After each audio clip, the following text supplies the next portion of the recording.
on the smooth. Hi, how are you? I'm doing fine, my queen. How are you doing? I'm good. And please forgive me for my tardiness.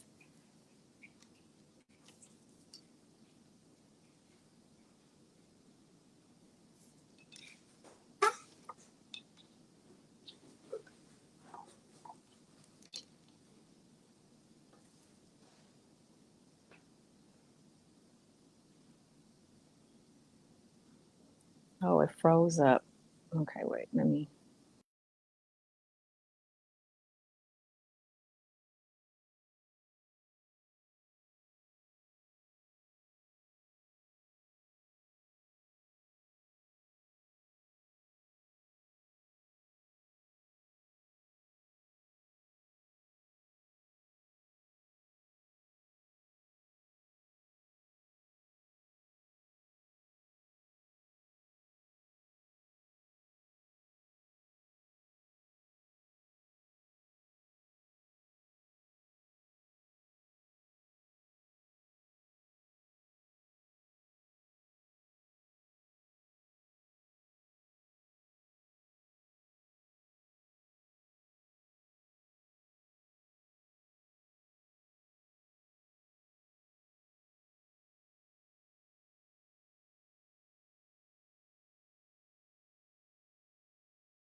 Go back to the room here. What's wrong? Cause I got my ice. Yeah, you saw ice? Yeah. Go back for ice. For real? Yeah. I can't go back with no ice. All right, we're back. Okay, let's try that again. Please, I was trying to tell you, please forgive my tardiness. I'm in a place where the reception may not be as good, so I'm sorry about that. It's okay. We got you covered. Okay. It's all right. Okay. Okay. We got you. Oh, we apologize, family, for the interruption, but no need to fear. The teddy bear is here. We got you with some blueprint music. Captivating singer, songwriter, vocalist, record label owner. Latest album, of course, Get to Know Me by the exceptionally great and captivating talented Beth is joining us today. My queen, thank you so much for taking time out of your very busy schedule and honoring us today. Welcome to Night Traxx Radio. Thank you, and thank you for having me on your show. So thank you so much. The pleasure is mine. One of the things I want to start off with, we know the music, but I want to go behind like the Wizard of Oz behind the curtain. Okay. I want to talk about the aspect as far as the business aspect and having the business acumen to be not only a record label owner, but also being an independent artist at the same time. What does that mean to you to have that level of creative control over your career? Well, to be honest with you, a lot of times I feel like I don't have control because I believe in surrounding yourself with smart people so that you have people to bounce information off of. And I don't ever try to figure things out myself. I may suggest something that I want to do to my manager or to my producer, but I ultimately let them have the final say. And I feel like when you surround yourself with people like that, you can't go wrong because you don't lean to your own understanding, because it would always be about what I want and maybe not what's best for me or best for me to deliver as an artist. So they would say something opposite. They would say at the end of the day, I do have full creative control because they always make sure I'm happy with it. But I often lean on them very much to make sure that I'm doing the right thing as an artist and I'm presenting myself the right way. I love being an independent artist because I feel like when we, and I say we, my team, when we want to make a move, we're able to make a move whenever we want. So I love that aspect of it. That's a huge positive. I would say a huge challenge is always having the finances to do it. And I often hear independent artists say that is the challenge, is being able to finance the dream and the vision.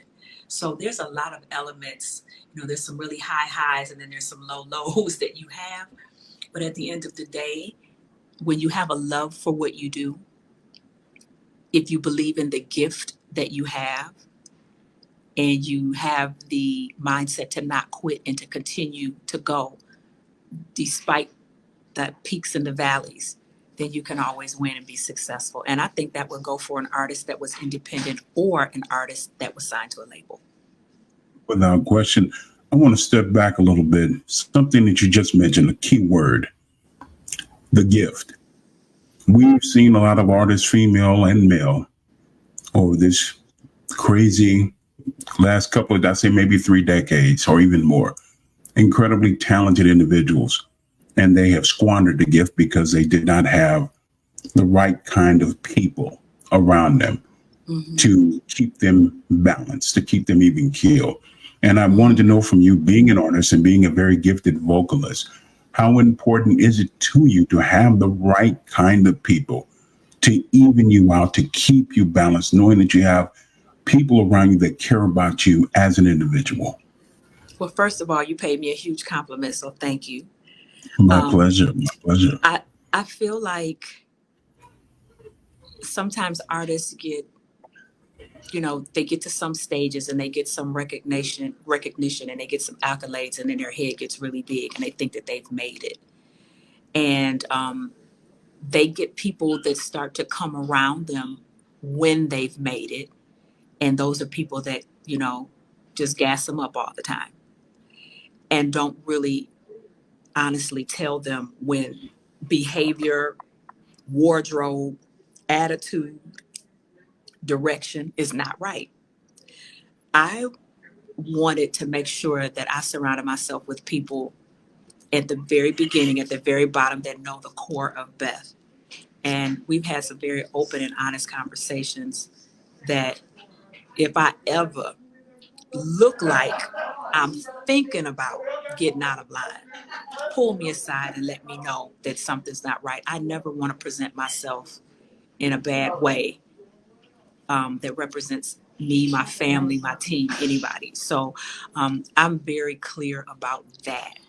Having the right people with me. And then I've been very strategic with the people that I work with. I mean, just because somebody said they want to work with me doesn't mean I say, okay, I often let my manager or, my producer, I let them vet the people that we allow on our team because we have to be very careful and we have to keep a tight-knit group because we're here for the long run. Right. Absolutely. It's not the 100-yard dash. It's a marathon. This is a marathon. And I tell people, this is not checkers. This is chess. Chess, so absolutely. You have to be very strategic on the moves that you make. And sometimes you can't make any moves. Sometimes you have to sit still and wait. Because, a chess game could go on for a long time. Right. And sometimes there's just not a move that can be made. You just have to wait. So what we try to do is enter this music business as if it is a chess game. Without question. And I think a lot of young artists, they don't have the right guidance to have people around them to help them to understand the business aspect of this industry. How long did it take you to get acclimated to, as far as using social media to the point of being so advantageous to making sure that your music is being out there and presented in the right way to the masses? Teddy, I'm still figuring it out. I really feel like the social media is a hands-on learning experience. There may be times when I have content that I really feel confident about posting and I will. And then sometimes I have content and I'm like, I'm not posting that. And it is probably me getting in my own way, because to the outsider looking in, they may think it's good content. And I think that's what happens when you control your own content too much. I think you're very particular about what you post. Well, I don't think I look right, and I don't think this looks right to me. But really, when you talk to people who are your supporters or your fans, they want to see the real you a lot of times. They want to be able to connect with the real you. So I think as an artist, learning that part of social media, knowing that it's very important, and to just keep in contact with your fans, that really helps your career, that helps your elevation, it helps your growth, and it helps your longevity, I think. Without question, we live in a day, as far as music is concerned, where for me, we're both 21. I may be a little bit older than 21, but that's all right. I'm And I 18, want so. music and the music industry and radio has changed so dramatically, where you have shows now, basically, they have implemented tabloid, and it's not based upon the music, not based upon artists anymore. Is it very challenging for you to give so much of yourself on social media, because you know a lot of people have a tendency, they are not receptive unless they have all of you. They know each and every aspect of your life, delving into your personal life. So how are you able to kind of manage that, but just give them enough to focus simply on the music?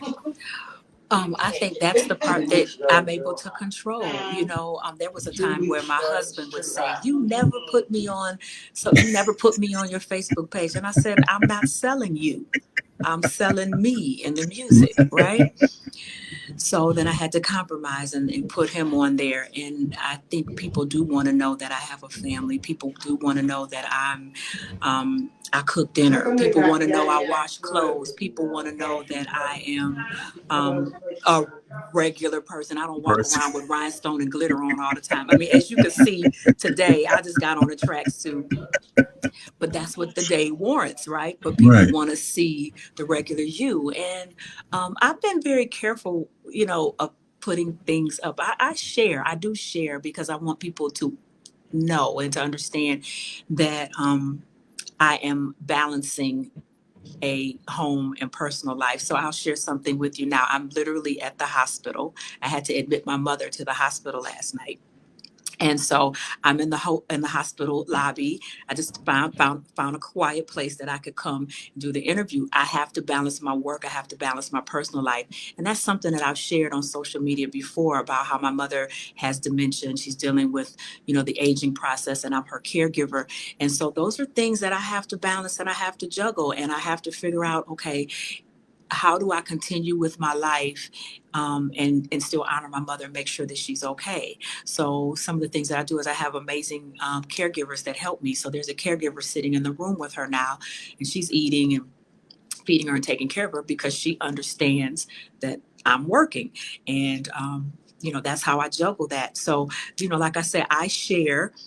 It took me a moment to tell you that I was actually at the hospital, but I kind of feel my way through things and decide on what I want to share. But I think sometimes people need to know when you have some challenges in your life, you don't fall out and cancel and run and hide. Because, you know, I very well could have said, "Oh my God, my mom's in the hospital. I can't do the interview." Well, but actually my mom's okay. You know, she's in there, she's being cared for, and I still have to work. And I honor her by continuing my work and not shutting down.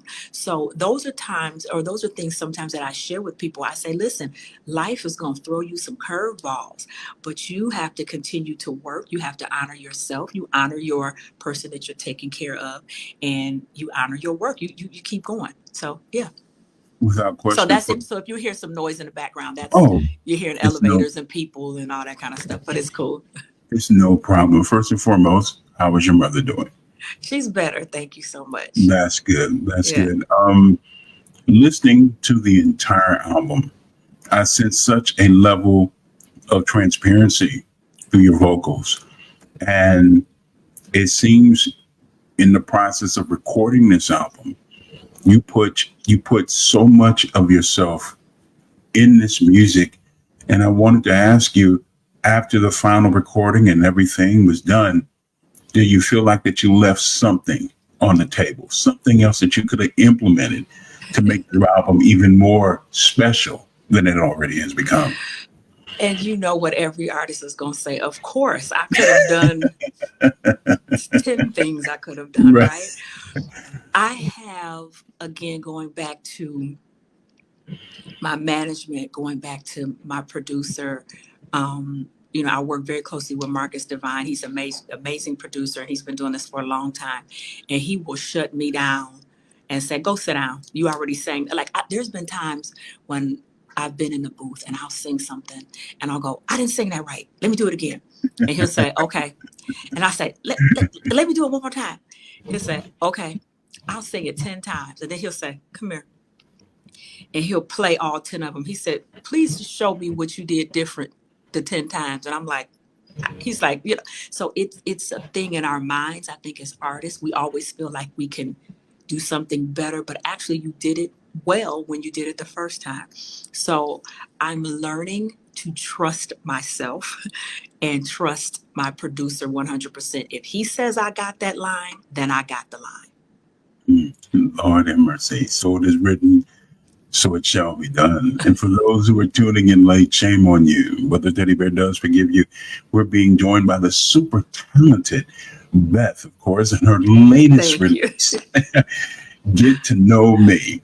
So if I'm wandering in a record store, I can't say here in the States because all our record stores are virtually disappeared. But if I'm in the UK, if I'm in Australia, if I'm in Germany, and I happen to wander into a record store and I see an album and it says Beth on it, what can I expect from this album? What do I expect from you as an artist?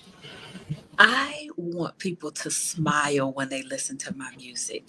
Even if I'm singing a song that may not have the best, not the best, a happy topic, like I'm breaking up with you. Like there's a song on my album called Over You, and that's not necessarily a happy song, but I want people to smile. I want people to still feel the warmth and the love of what they're hearing. I want them to be able to close their eyes and hear the story that I'm telling. I want them to feel that I'm telling a story. I want them to be able to relate to the story I'm telling. And I think overall, especially with my live performances, I just want to see people smile when I sing to them, because I understand, and I had to be taught this, that my voice, because you hear singers often say, oh, I don't like the sound of my voice. Your voice is not for you. Your voice is a gift that you give. And when I removed myself from being so critical of what my voice sounded like and realized that it's a gift, but it's subjective. Everybody's not going to like it, but it is here for me to give. I'm able to be much more free when I perform live or even recording, because it's going to be for who it's for. And I just want people to feel warm. I want them to just have a warm feeling when they hear my music and when they see me perform live. Question. And your live performances have brought so much happiness, so much, the word I'm looking for, it brings, I've always said music has the ability to bring and unite people together. Mm-hmm. And the times that I've seen you perform live have been incredible, to the point, it's like the way that I'm conversing with you now is two completely separate entities. There's a live performance. And then there's Beth, the one you can sit down and have a cup of tea with and have a nice conversation with. Have you ever gone back and looked at some of your recorded performances and say, is that really me doing? I do it all the time. It's an out of body thing. It's out of body. It's out of body for me. I had to, get out of my own head so that I could free myself to be able to do it. And that's taken me a long time to do it. And I feel like I'm at a place where when it's time for me to sing, I'm able to just sing and not be so critical of what others think, be critical of how I think, to just sing and give the gift. And so I look back at the videos and I'm like, oh, wow. Okay. I let it go. And there it is. I hope somebody caught what I was throwing at them. I mean, that's it. How long does it usually take you to come down from a live performance? As soon as they say we're finished. So I will tell you this. You know, as you woo side. Normally, when I get back to the dressing room and I sit down, drink some water and kind of cool off. I'm like, okay, where's the pillow and the blanket? I'm ready for bed. Right. I think when I first started performing with different artists and even doing Beth, I was so, full of anxiety and excited. And it did take a minute to come down. But now I understand the importance of rest, because most of the time I've got another show. So if I wear myself out on the first show, I can't do the second show. So I give all that I can for each performance, but I try to actually come down and rest in between. It's very challenging, especially when you have the ability to touch so many people with your vocals in a particular song. What is that feeling like when you get off stage and you have someone come up to you and say, that particular song that you were singing, I'm actually experiencing that right now. And I want to thank you for it's almost like you're giving a command performance to that singular individual. What is that feeling like knowing that you were that appreciated? I've had that happen a couple times, and the first couple times it really caught me off guard. But I understand that those songs were purposely written to touch someone. And if they received it, if that one person received it, and just that one person, then I did my job. So it warms my heart, because I feel like with the writing, it's a gift, and I'm giving the gift and they received it. So, the first couple times that happened, I was in shock. I'm like, who, me? You like what I did? It was that. But now I am in a season of accepting, my gift, and I'm okay with giving it, and I'm okay with receiving the thank you to the person who received the gift. So I'm good with that. A friend of mine, a good friend of mine, one of the last conversations that I had with her, the late great Angela Bofield, and she told me, she said, Teddy Bear, when God blesses you with a gift, that gift is meant to be used to bring people together. And I'm here to say that it is such a pleasure that you have been bestowed this gift, and you have the ability to share it with so many people. And speaking of sharing, Lord have mercy, the video, ooh, Lord have mercy. Who came up with the concept of the video? And the cinematography was incredible.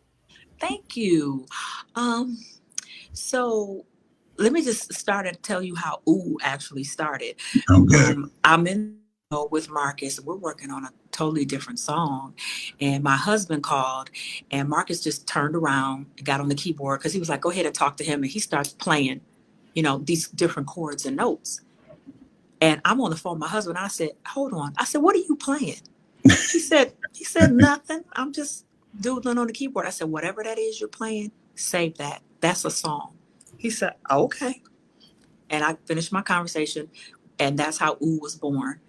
He started playing, extended what he was doodling on the keys. He sent me home and said, write to it.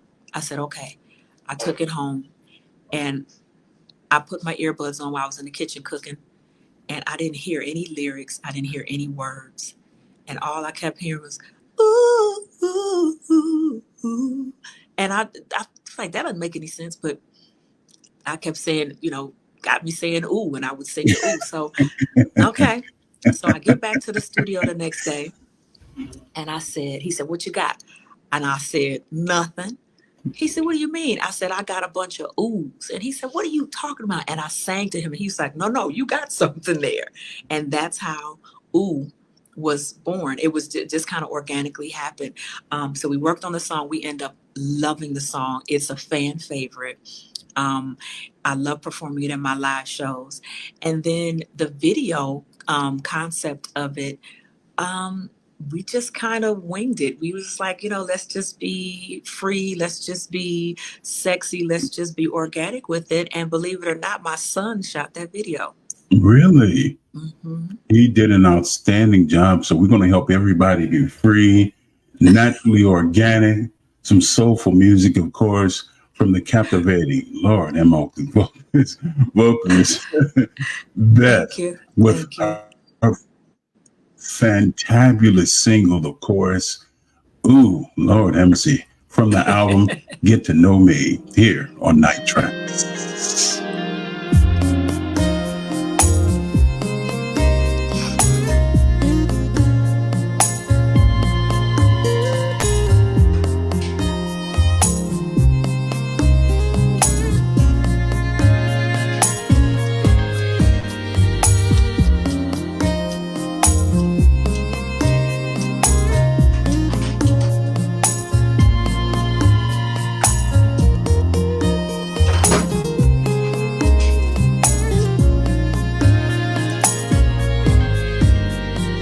"24/7, 365. You stay on my mind all the time, and I'm always wondering what if or what we could be. I smile at all the possibilities. Sorry I ran. I had so much fear, because I've been hurt before. Now that I'm let down, my God, I wanna be here. 'Cause you make me say ooh, ooh, ooh. And I can't speak. You got me saying ooh, ooh, ooh. And I'm so weak. You got me saying ooh.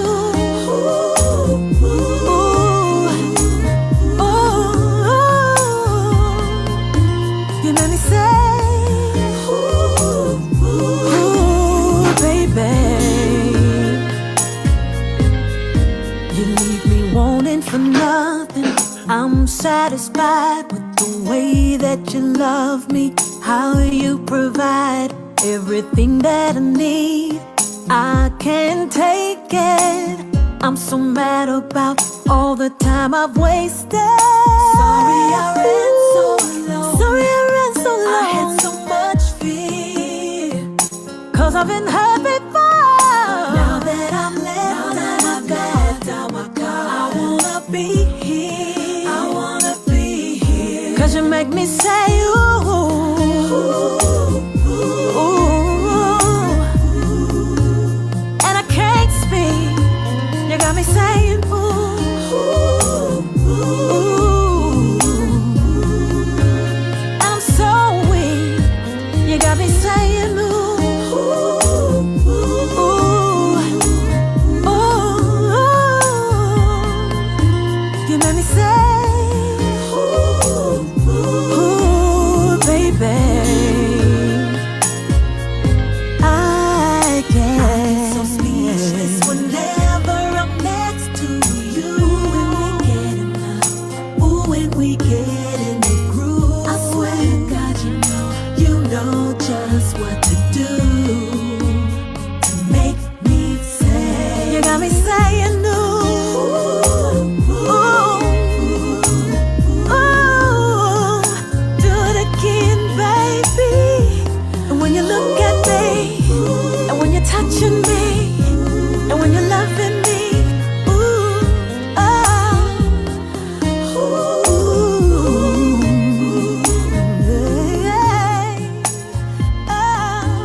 Make me say, ooh, Lord have mercy. And you know what's so funny? Before we shot the video, I had to have a talk with my son. I was like, now look, are you able to shoot this video? like, cause don't, I'm gonna be okay. I could do it. I said, are you sure? He was like, I could do it. And he did it. He didn't, freak out, and he was real calm. And I said, cause you seeing me in a, kind of a different way. And, right. but he really enjoyed it. I think he did a great job, and I'm super proud of him. And he has a film company down in Atlanta. So I'm really proud of him. You did a wonderful job, my queen. And remember, family, the album Get to Know Me is available as we speak on iTunes, Apple, Spotify. If you're feeling a little bit more adventurous, you can always head over to Amazon.com.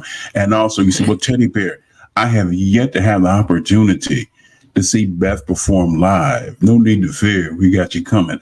Actually, July 13th and the 14th, 7 p.m. Eastern Standard Time, she'll be performing at the Stockbridge Amphitheater. That's at 4650 North Henry Boulevard, Stockbridge, Georgia, 30281. Get your tickets. Well, how should I get there?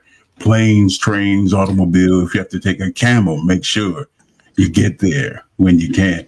My love, this is your home away from home. Whatever you need, please don't hesitate to let us know, okay? Thank you so very much. I really appreciate that. This is a great show, and I appreciate being able to be on here. Thank you. The pleasure is ours. Much success. Continued prayers for your beautiful mother. Thank you. Oh, my pleasure, my queen. Super talented Beth has joined us today. And family, remember, the new hit single and the album is available on all social media platforms. And be sure to catch up with Beth on Instagram. That's at Instagram.com/Beth Always Sings. Lord have mercy. Alfred Lloyd Jones. What's that? Alfred Lloyd Jones III. Good afternoon, my brother. Thank you for tuning in. Everything is beautiful, man. I want to thank everyone for tuning in and allowing the Teddy Bear to help you tune out all the negativity. And for ones that have joined us late, no need to fear. We got you. You can catch the interview in its entirety. I'm getting tongue-tied today. It's all right. We got you. This rain is really getting to the Teddy Bear. You know what happened to bears? They get that sleep apnea, so to speak. But no, for those who missed the interview, we got you covered. Be sure to stop by and subscribe to our YouTube channel. We can see the interview in its entirety. That's Traxx. That's with 2 X's. Traxx Radio Music Podcast on YouTube. And for those who want to listen to the audio portion, same handle on iHeartRadio. That's at Traxx Radio. Also on Spotify, Deezer, Amazon, wherever it's streaming, we got you covered. And also be sure to follow us on Facebook, Instagram, and also on TikTok. And the artist formerly known as Twitter, which is called X, you can also follow us on there too. We'll be back on air live this coming Thursday with the legendary Lulu Marini, of course, from the Blues Brothers, who'll be joining us this coming Thursday. That would be at 1 o'clock. Yeah, it said 1 o'clock Pacific, 3 p.m. Central, 4 p.m. Eastern. And to get all the latest updates, stop by our website. So make sure you find out what's what, because we're here to please you. I'm here to give you what you need. It's definitely been a beautiful experience. Thank you, because without you, there's no me. I want everyone to have a wonderful evening, and we will definitely see you back on the other side this coming Thursday. God bless here on Traxx Radio.